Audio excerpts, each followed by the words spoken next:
Oh, hello.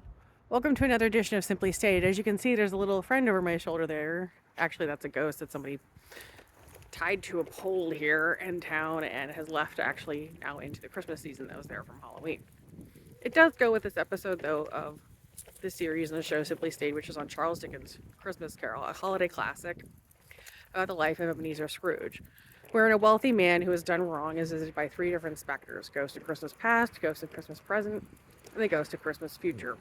In this episode, we'll discuss the Ghost of Christmas Future briefly, as these are extremely short episodes that I put together.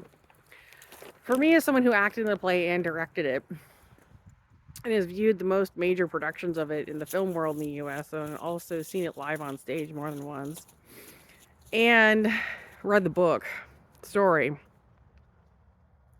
I always found it to be rather unsatisfying in the sense that we never know how Ebenezer Scrooge, there's no naming of organizations he's involved in that would have actually caused him to be the kind of person he is. We don't know if he was ever abused. We're simply introduced to a story of a man that very narcissistically is essentially tortured to the point of agreeing to change his ways. We don't know if society actually supports him in making the changes, and we don't know if he's actually the kind of person who could really make them.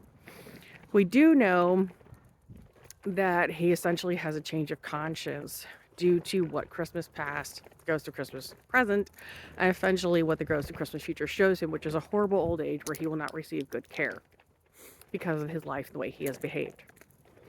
What we do know is that his possible changes would have to be supported, and we don't actually see that in the story. We only see that he goes to spend his Christmas that year with Tiny Tim and that family. We don't know if he's being abused by some group of women. We don't know if it's even possibly Tiny Tim's mother who's actually abusing him. We don't know if he's actually part of a larger organization of people that are simply giving him directions. We're not even really given a full explanation where the specters actually come from.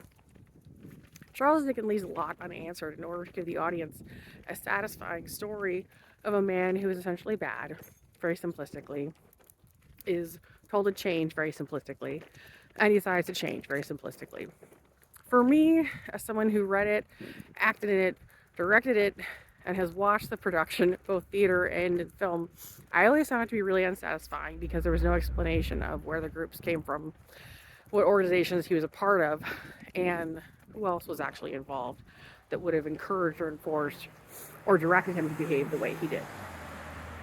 It's an unsatisfying ending in that sense. And so for the viewer to be satisfied by the story, they have to simply accept it the way it is and not ask any of those critical questions.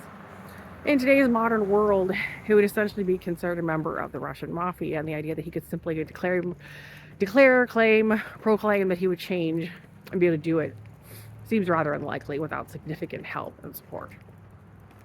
More importantly, for me, I've noted that the story has actually fallen out of popularity over the years and become less popular, which might even show that the rest of society has also come to question the story itself. And that is where I leave you on the Ghost of Christmas Future and the story by Charles Dickens, A Christmas Carol on Ebenezer Scrooge.